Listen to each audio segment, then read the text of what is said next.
Hi, it's Shay. You're back with the Oz Arab Media team. Today, I'm very privileged to have 4 of the 8 candidates from Banks here with us at the Oz Arab Media studio. Now, this is the team's first live debate, but here's to many, many more. Now, my time is up for that very quick intro. I'm going to hand over to each of the candidates to introduce themselves. Philip, I'm going to punish you for coming online first. If you can please introduce yourself, your political party, and why you're running for the seat of Banks. Good evening. My name is Philip Pearce. I'm a member of the Australian Democrats. I'm running in this election to fight for a long-term solution to our problems, to ensure that our kids and that our community has a future worth looking forward to. Thank you, Philip. Nice and sweet. Natalie, let's see if you can keep to that pace as well. Hi everyone, Natalie Hanna from the Greens. I put my hand up to run because we need better representation and we need a woman to represent us in Banks. I joined the Greens because we don't take donations from corporates, so we're free to make decisions that are in the best interests of our community, and we're the only party that are truly fighting for Palestine and calling out for what is really happening there, which is a genocide. Thank you, Natalie, for your voice and your time today. Going to pass over to John. Hi, I'm John Coyne. I decided to become the candidate because I want more action on climate change. I've been thinking about it for years, climate change that is. I sort of became very active last year. I thought the best thing I could do is probably try and get into Parliament rather than sort of protest outside. So here I am, trying. Sometimes it's the same thing, the protest and the Parliament. Thank you, John. And if you could introduce the political party that you're representing. I'm an independent. Thank you. Last but not least, Z Soon, please introduce yourself. Thank you so much, Shay. So, hello everybody. My name is Z Soon and I'm the Labor Party candidate for the seat of Banks at the upcoming federal election. Look, I'm running for 2 reasons. One is I'm a local, so I grew up in this area. And I'm raising my own family in this area, so I want to ensure that it's got the services that it needs and that it has a strong voice in federal parliament. The second reason, look, I have a background in public policy, including being an Australian diplomat and working across both the state and federal government. And so I want to make sure we've got good public policy to address issues like the cost of living situation, housing affordability, and making sure we've got the best healthcare and education systems around the world. Thank you, Z, and thank you to Philip, Natalie, and John for introducing yourselves very, very neatly. Now, this is online and it's social, so please, I am not going to run this in a broadcast format. Please take your time, take your coffees, your teas, and let's have a conversation. I'm all about respect, and I know we have that here today, so I won't need to get my whistle or bumper out at all, but if it does come to that, I won't be shy. I will also say that 4 of the 8 candidates are confirmed for today, but that does not mean that the other candidates weren't happy to attend. Unfortunately, the other 4 weren't able to attend, but that is not a reflection of their capability or commitment to the area. Now let's jump into these questions. So a topic of interest really more broadly for the seat of Banks is the shifting middle for Australia, how Australian suburbs are changing Australian politics. And look, we have a very diverse representation here today. I'm going to ask Natalie, first question, how does your party and how do you aim to address the rising cost of living in Banks, especially in suburbs like Revesby, Padstow and Riverwood? Thanks for the question. So we have multiple policies to address the rising cost of living, but I will talk about healthcare. So here in Revesby, I used to see my GP for free, and now it's not anymore. And it really makes people think twice before they make a doctor's appointment. And for some people, they're not going to go at all. So we want to make GPs free again. We want to bring dental into Medicare. So about 12 years ago, when the Greens held the balance of power, We got dental into Medicare for under 16-year-olds. That's over 3 million kids across Australia accessing dental appointments for free. And so we want to finish the job. And then mental health as well. We need unlimited mental into Medicare.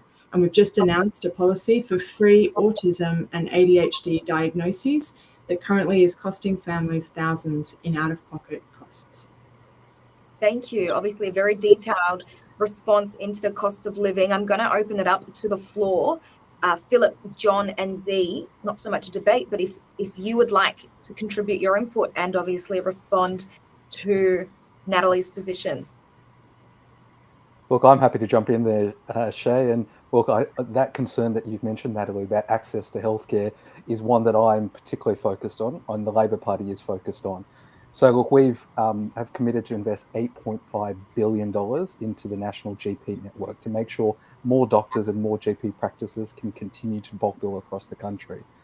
We've also introduced these things called urgent care clinics, which are meant to close the gap between going to your regular GP and going to the emergency department at the hospital. So for those who live in Revesby, Panania, Padstow, the closest one is in Bankstown, and it's open from 8 a.m. to 10 p.m, 7 days a week, and it is 100% bulk billed. So all you need to do is you turn up with your Medicare card and you say you're here for the urgent care clinic, and on average will be seen by a doctor in 20 to 30 minutes.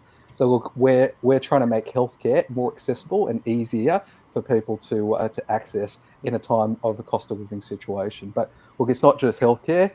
We're looking at every aspect of the community's life. So we've introduced, we've announced policies around a tax cut for every single Australian. We've also announced energy bill relief, which all Australians have received already, and they'll be receiving a further one towards the end of this calendar year if this government is re-elected.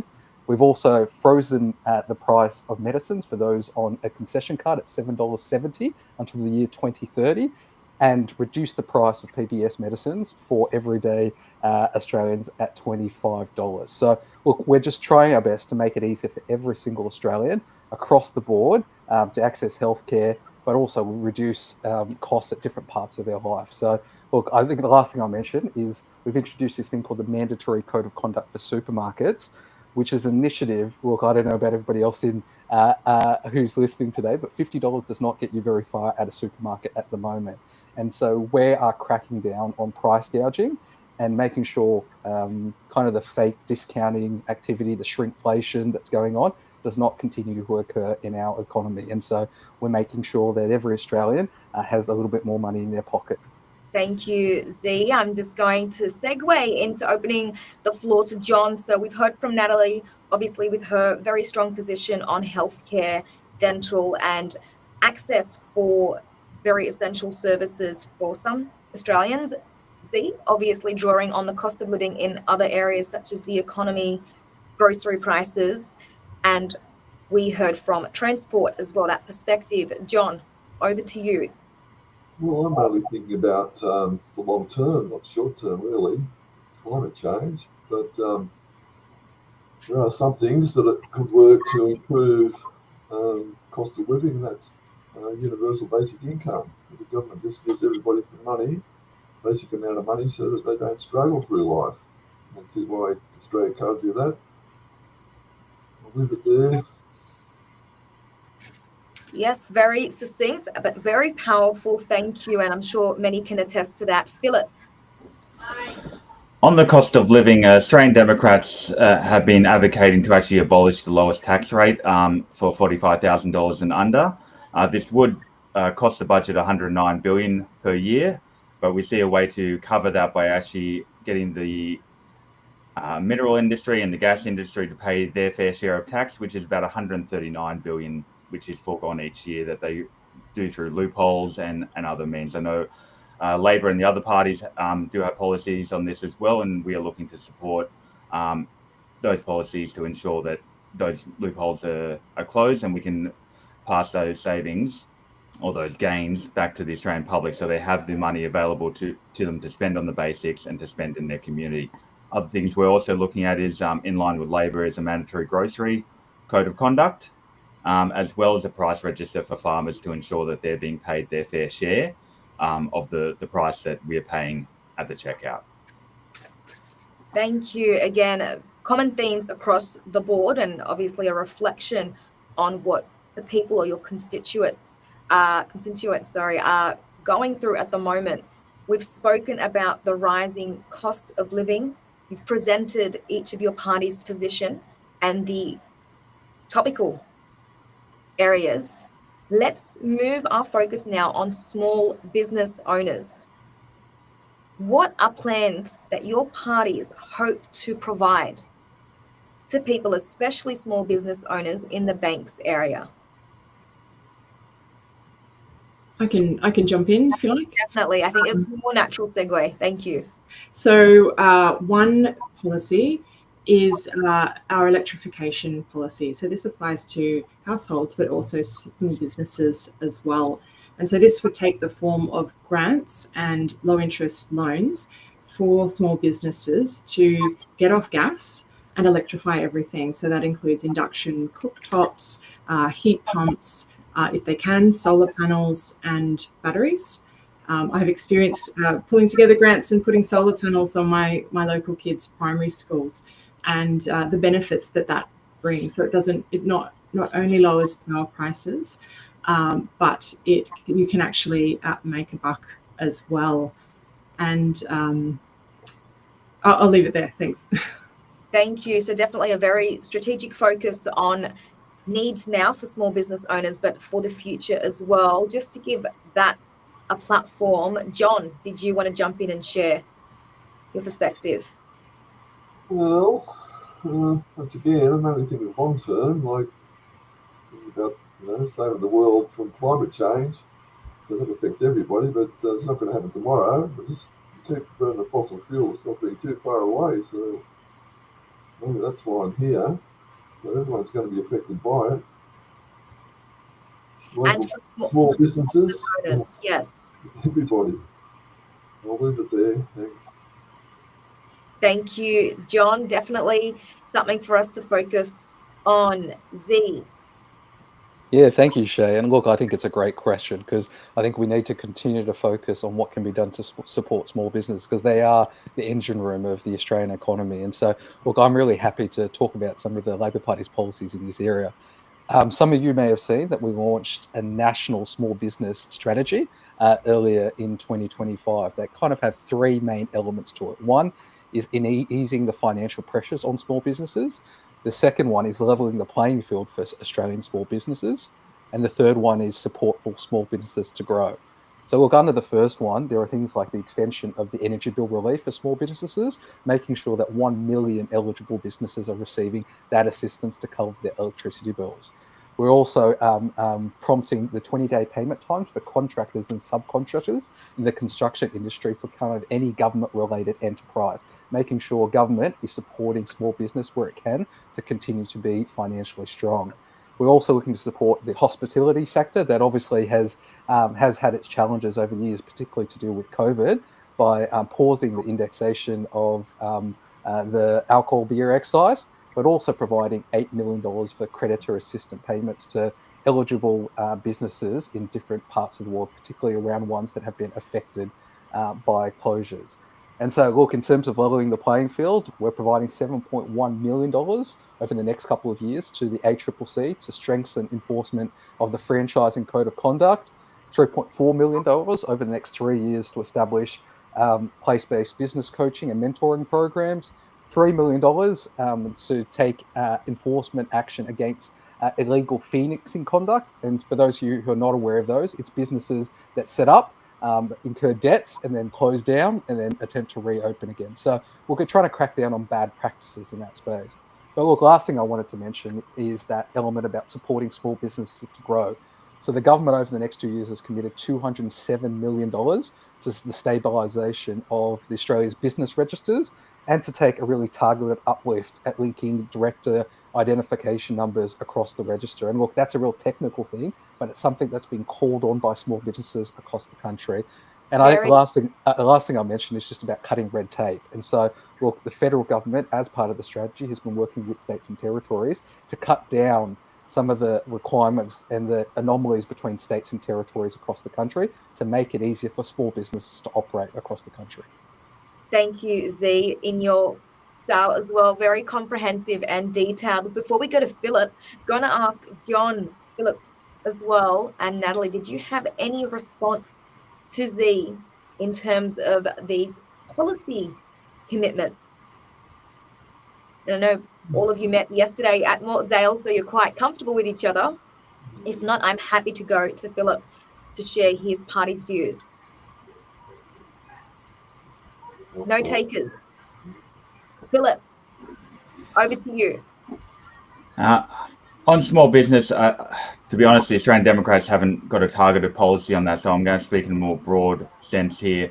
One thing we would be looking to do is actually a full review of our tax system from top to bottom. We'd like to see a simplification, especially for our small businesses, in terms of making it a less burden administrative-wise to actually keep their business running. A lot of business owners I know when I speak to them in my work life spend a hell of a lot of time just in the administration side and not actually growing their business or dealing with their customers. So I'd like to see the tax system simplified and streamlined from that point of view.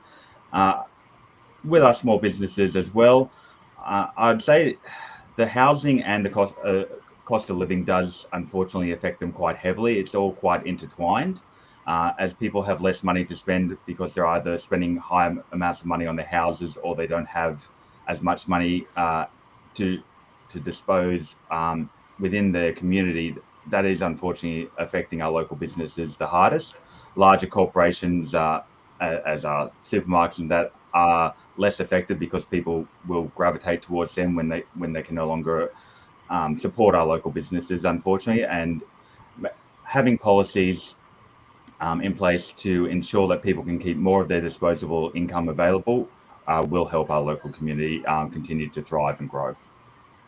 Definitely all very topical points right now, especially for small business owners. If I could recap, Natalie talked about the investment in clean energy for small business owners, having that access and getting that done quickly and efficiently. John, strong position on climate change and a no nonsense approach about it. Z, definitely the Labor Party bringing in commitments to not only ensure greater compliance with business registration, but also better ways of doing business. So investment to support businesses to do business better and to support those small business owners. Obviously, you touched on the tax system, but I think Philip, his party's position would really be honing in on their review of the tax system and structure. Was there anything further, just in that very quick summary that I missed, that you'd like to share? No. I know we're all really keen for Anzac Day tomorrow, so I'm going to move on to the last question and letting you know that this is a live broadcast. However, we will be encouraging comments after, and we will be sharing this more broadly, so please don't think that the conversation stops here. Last question, obviously the top of many people's minds. What is your view on housing affordability, especially in Sydney's South and Sydney's Southwest? I'm going to hand over to John first. Well, it's wrong. I don't know how to fix it, but people should be able to get a house, that's for sure. The government should be able to do something about it. I don't know how, but they should be able to do something. I thought that because at the moment it's not a good idea to build because of the climate and sort of, all the stuff that emissions that are caused by steel and cement. I thought that one way to improve things might be if people only own one house and the rest of the housing stock could be shared around with everybody else. I'll leave it there. Thank you for sharing your perspective. Philip. Yes, housing is unfortunately a very complicated issue. It's not a small industry. It's very large, complicated. There's a lot of factors. So moving it is not going to be an easy thing to do, but it's definitely a necessary thing to do. So things that we are talking about is a complete national housing strategy, which brings both federal, state and local together to ensure a consistent approach and a constructive approach to addressing all sides of housing, not just demand and supply, but everything that feeds into it as well, which includes the tax system and includes any support as well. So on support, myself as a renter, I'd be advocating that the rental assistance for people on low income is increased by 40% and indexed to the median rent to ensure that it stays up to date and people don't continue to fall behind.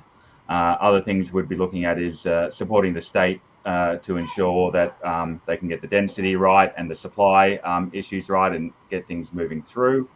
As well as supporting the construction industry where possible to lower the construction costs and provide the people that they need to build the houses.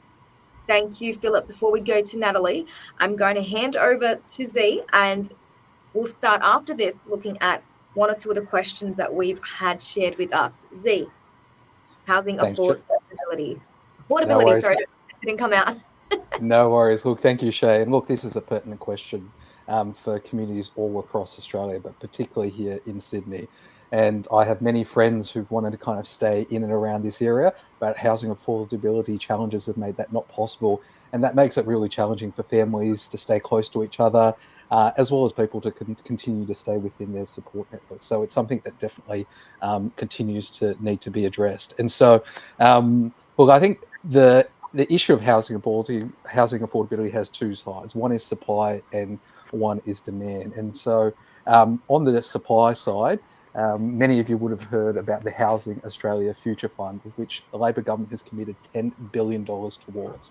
And it has been working alongside state and territory governments all around the country in order to really facilitate the construction of new homes. So not just private sector dwellings, but also new social housing and affordable housing across the country. So really making an attempt to boost the amount of supply across the country in order to address that side of the housing affordability situation.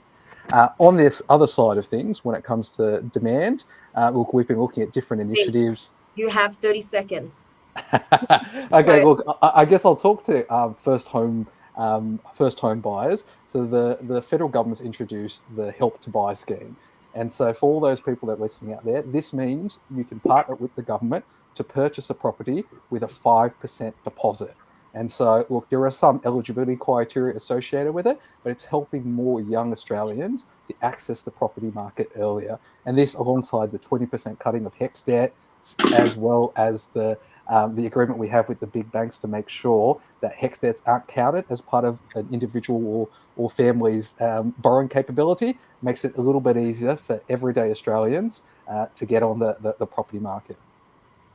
Thank you, and well in time. There is a lot to do in this space. Just very quickly, yay or nay, are houses affordable in your opinion in Sydney South and Southwest? Yay or nay? No. Right. Not even close. But I'm sure that will be very, very well taken for a lot of people in the seat or in the electorate of Banks, sorry. So I mentioned before, we had a question. It's actually nothing to do with housing affordability, but something that's quite common in the electorate. So public transport, we have the connection to the airport and to the CBD, quite efficient in the area in terms of train system. And then we have the buses, we've got the extension to the Bankstown train station as well. The question centers on the fact that public transport, which I acknowledge is a state issue, has been quite haywire recently. How do you plan to address it? So, got the federal lens, but how do you plan to address or improve public transport in the electorate? I'll go to Natalie first. Thank you. So we have a great example, and that is Queensland. So with Greens pressure in the state, in the Senate in Queensland, we got 50-cent public transport fares, and they've been enormously popular there. And they've had to put on extra services of trains and buses, particularly in regional areas as well, which are traditionally not that well serviced by public transport. And so we want to roll that out across the whole of Australia. Thank you for sharing. That's been a big policy announcement, or policy election commitment from the Greens. Z. Yeah, thanks, Shay. I think it's really important, as I mentioned before in the housing affordability question, as we kind of increase the supply of housing, we've got to make sure that public transport infrastructure comes alongside that. And so in communities around Revesby, Padstow, Panania, as potentially some density increases happen in the area, we've got to make sure our bus networks, our railway networks, and all our infrastructure is able to continue to support that access to across different places in Sydney. So look, one of the things that I'm always proud of is the how quickly you can get from Revesby Station out into the city when you can catch a fast train in the morning. And so, look, we've got to make sure that these options continue to be readily available for people across this community. I know that saved me a few times on the way to work, the express train as well. John, over to you. The only thing I can think of is the feds could help the states fund more electric buses, because there's not very many of them around at the moment. I'll leave it there. Thank you very much. Philip. Yeah, as you did sort of point out, it's more a state issue, but the federal government could be supportive in providing the funds, as John said, to electrify the transport fleet and allow for the expansion of options to ensure that buses run more regularly and that the trains run more regularly. That does unfortunately require quite a bit of investment, but it is something that could be built up over time with planning. Thank you. Appreciate that. So let's take a step back. We spoke about housing affordability and heard from each of you in terms of your party's position. And from Philip. Sorry, I didn't get to talk about housing affordability. I didn't know if that was... That's fine. Let's go into the housing affordability topic again, Natalie. So I wanted to point out that we're the only party that are tackling negative gearing and capital gains tax discounts. So we're proposing to wind those back, because remember, it's a supply and a demand issue, and that is pouring the fuel on the fire of demand and turning the Australian property market into a game of monopoly. And what do you do when you have Mayfair and Park Lane? You put houses on it and you bankrupt all the other players. But in this case, the other players are your neighbours or your grown children that won't be able to afford a home. It was due to Greens' pressure in the Senate over the last year that we were able to lift Labor's ambition on that Housing Australia Future Fund. For what started as a few $1 billion, we were able to lift that up to that final amount to boost housing supply. And we are the party of renters' rights. And so we're proposing to cap unlimited rent increases by landlords. And this should also apply to small business owners, therefore helping them with their rents as well. Thank you. You've touched on a couple of areas, and that might have been my mishap. Did you want to go into some extra detail about negative gearing? Most of our audiences come from a second language or a language other than, English. So it would be great if you could step through your party's position in terms of negative gearing.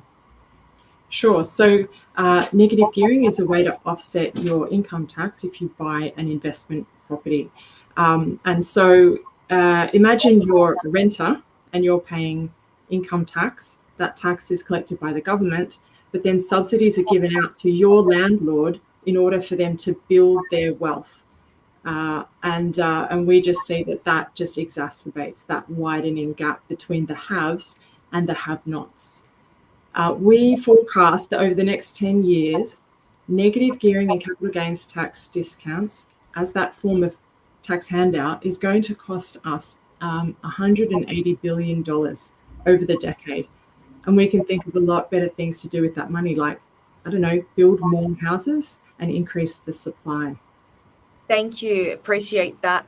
So we've got that information. We could recap. Housing affordability is not housing in Sydney South and Sydney Southwest is not affordable.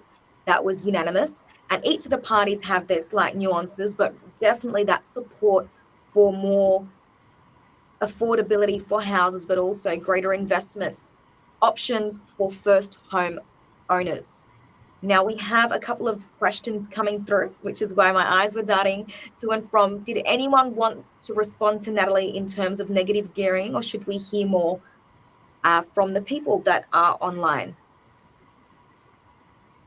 Well, I support the Greens' ideas there wholeheartedly. Thank you, John.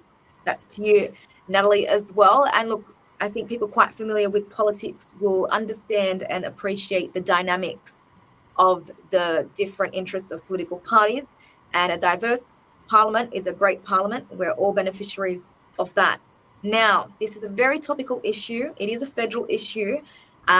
So I'm going to open up to the floor. You can choose not to respond to this one as well. Starting with, what are your opinions about Australia's involvement in the war in Gaza? I can take this one for starters. Thank you, Natalie. So the Greens have been an ardent supporter for Palestine for like decades. And since October 23rd, we've been pushing the Australian government to recognise what is happening over there and what international law recognises is genocide. When Ireland calls it occupation, when South Africa calls it apartheid, I think we should all listen. And more recently, we've been calling for transparency in the supply chain supplying arms to Israel. And we shouldn't be making a profit out of killing children. It's a very sensitive issue. I know it's at the heart of many of our viewers watching. So thank you for sharing that, Natalie, and taking such a strong position on it. Online, John Philip Z, was there a position from the party? Did you want to add a personal note to the debate? It is a very, very sensitive time for people in our diverse diaspora and community groups. I'm going to hand it over to the floor and would encourage you definitely, if not to add a political position, a personal message.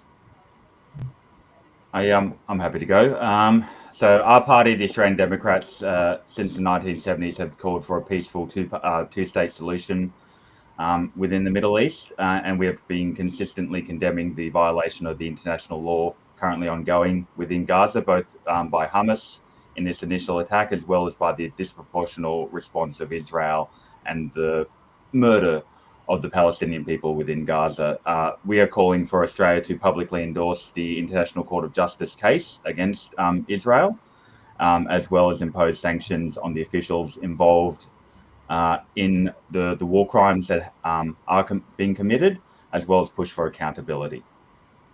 Thank you for sharing that, Philip Z. And John, did you have anything further to add? Well, I don't know the details of the whole situation. I tried to speak to a young fellow once about it. I said, what's going on over here? He was Lebanese. He said, oh, he didn't get my head off. He said, oh, keep the Americans out of there. So I never really understood why it's happening. All I know is that from my youth, my dad's is always sort of banging on about how the Israelis really treating the Palestinians poorly. And that was 60 years ago or something. It's been going on a long time. I don't know if this what caused it, but I know it's wrong. So it'd be good to see something happen. Thank you, John. Obviously, it's a very sensitive topic to a lot of people, and here at the Oz Arab Media team, we would be happy to encourage more debate, but more education from both sides on the very, very difficult period that those two countries are experiencing now. So I'm going to ask Z one more time if there was anything further to contribute before moving on to another question. Definitely, Shay. And look, thank you for raising such an important question. And look, I'll take you up first of all on the point around that personal nature and the effect that this conflict has had on many Australians in the Banks electorate. I know many have had family members, friends, and they've seen the impact of this conflict that's had on their lives and directly affected on so many families. And my heart goes out to each and every one of those in Banks for the impact this conflict has had on them. In terms of the position of the Labor Party and my personal position is we for a long time the party position on Gaza has been making sure that we can achieve a two-state solution and a genuine two-state solution. And so we're focused on whatever can be done in order to advance that outcome. And so that involves obviously recognising a Palestinian state and working with both the Palestinian authorities plus the Israeli government in order to further that cause. And I come from a background in international diplomacy and with a particular focus including on the Middle East. And so I'm very grounded in the history of these events. And It still breaks my heart every time I think about the failure of the Oslo Accords to be realised, and the agreement that was once struck between Yasser Arafat and Yitzhak Rabin before that fell over. And so we've got to get back to a place where we can make sure that we have Palestinians safe and secure, and ensuring that that both a Palestinian state and Israeli state can exist side by side in peace, without the conflict that we've seen occur for decades now, but also more recently. Thank you to each of you that have contributed. I know not only is it a sensitive issue for many people in the seat of Banks, but it's also a very controversial issue within the political kind of sphere. So kudos to you for speaking very bravely about it. And let's move on to, might I say, the next question. Now, again, education is both a state and a federal policy area portfolio. So let's focus on the federal scope of control in terms of the next question. What are your plans in getting more funding to schools in the area? Maybe you can draw on how the federal government may or may not be doing that already, or a response to what has the federal government done from your party's position. So I'm going to go over to Philip. First one. Let's have off the rank. First cab off the rank. Yeah. On education, we are pushing for the full funding under the Gonski review to be implemented now, not phased in. We'd also like to see fairer funding given to the public education system in line with the private education system. We recognise that both have a right to exist, but public education, I came up through the public education system, as I'm sure many others here did. It's a valuable resource and something that we should celebrate and support in its entirety. Thank you, Philip. Natalie.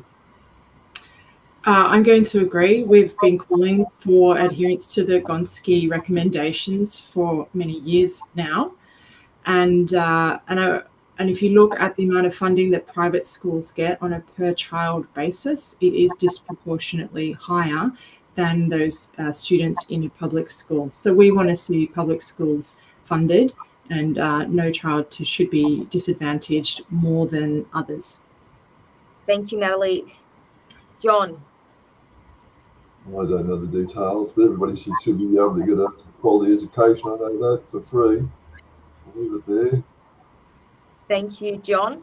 And Z, just keeping in mind as well that I'm going to try and wrap up this broadcast in the next 10 minutes. We have one more question, so over to you, Z. Don't worry, Shay, I will keep my response concise. So as you're aware, education is a real passion of mine, and I was very lucky to be with the Prime Minister, the Premier of New South Wales, the Federal Education Minister, and the State Deputy Premier and Minister for Education on the 4th of March, where the federal Labor government announced with the Minns Labor government in New South Wales to fully and fairly fund New South Wales public schools in this state, and that includes in the electorate of Banks. So that's $4.8 billion in additional Commonwealth funding to New South Wales public schools over the next 10 years. And so this is the biggest ever commitment of federal funding towards schools in New South Wales. And in saying that, this is not a blank check, and it's an agreement between the Commonwealth and the state of New South Wales to really take forward the funding for schools, but also to emphasise really evidence-based practices in schools as well, like Year 1 phonics and early years schooling numeracy, as well as really evidence-based teaching and support practices for students across New South Wales, including here in Banks. As well, also recognising the well-being for learning of both students and staff across our education system. So I'm very proud to say that this government has signed this agreement with New South Wales to fully fund schools across at the Banks area. And this is additional funding for our viewers, additional federal funding, not within the scope or the state bucket of money that is already available. So thank you to each of you for your contribution. There's actually two questions, not one. I'm going to ask one that's a very pressing issue for a lot of people in the seat of Banks. So what about self-funded retirees? struggling to pay medical bills. I'm going to just open it up to the floor, but if there was somebody that could provide their contribution about how their party aims to address this particular issue in the cost of living crisis. I'll say it again. What about self-funded retirees struggling to pay medical bills? I could jump in there. Oop. So I'm going to say ladies first. Z, Of sorry. course. Well, as I mentioned at the start, I said quite a bit around healthcare, but to see the GP for free, so no more co-payments, and we want to see dental into Medicare, and we want to see free mental health sessions. So all of those services should be able to access when and where you need them with no out-of-pocket costs. Thank you, Natalie. Z, sorry to cut you off before. No problems at all. So I, like Natalie, I mentioned some of this stuff earlier, but I just wanted to confirm that $8.5 billion commitment on behalf of federal Labor into the GP network across the country to make seeing the doctor more accessible and more readily available. I also mentioned the emergence of urgent care clinics to help close that gap between going to your regular GP and the emergency department. But really, I really wanted to also state again about the savings around medication. And so for those self-funded retirees that are on regular medication, we are reducing from the 1st of January 2026 the price of every pharmaceutical benefit scheme medicine from $30 plus to $25. And so making it cheaper for every single person who's taking regular medication. And look, for those that also have concession cards, that is a freeze at $7.70 until the year 2030. And so we're looking across the board to try and make healthcare cheaper for every single Australian, including those who are self-funded retirees. Thank you, Z. John, Philip, did you have anything further to add? I think all healthcare should be free, but you might have to fund it by raising taxes on the rich. I'll leave it there. Thank you. Philip? I suppose our party's policy is actually fairly in line with the Greens. So we'd like to see dental phased in to Medicare to begin with, preventative dental care to begin with, especially for our children and our elderly, and eventually expanded as funding allows. I suppose we'd also like to see the care economy, especially the home care economy, expanded and supported to allow sort of not only the self-funded retirees, but all the retirees within our society to have access to a comfortable standard of living at home. Thank you, Philip. So that's obviously a very topical area and something that we have asked, in addition to the questions that I had prepared. We here at Oz Arab Media have asked, in addition to the questions I have prepared. There is one more question, and again, I'm going to throw it open to each of you to respond. So people in this electorate don't care much about politics. How can we get them more involved? I'll repeat it again. People in this electorate don't care much about politics. How can we get them more involved? John, Sorry. John, did you want to go first? Well, I guess it's relying on the education system, I guess. Starts there. So I'm just going to encourage children to get interested in school. I'll leave it there. Thank you, Natalie. People say they're not interested in politics, but they are interested in the issues. So I think if we can change how we talk about it, we can get people interested, just like the range of issues that we've discussed today, like housing affordability, that's politics. Healthcare, politics. And the other aspect to that is knowing that your vote is powerful, that you can vote strategically in the Senate. So a number one for the Greens in the Senate means we can keep pushing whoever's in power to go further and faster, and knowing how preferences work as well, that giving a vote to the Greens, for example, a number one, if I don't get up, that your vote will then go to your second preference. So your vote gets to work harder. That's a really important point. And, I'm happy for you to contribute any further details about preference voting. If not now, after, and I open that to each of you as well. We have very diverse audiences tuning in, just not now, even afterwards. So we will be pushing for that message. Please ensure you vote correctly this election to everyone out there.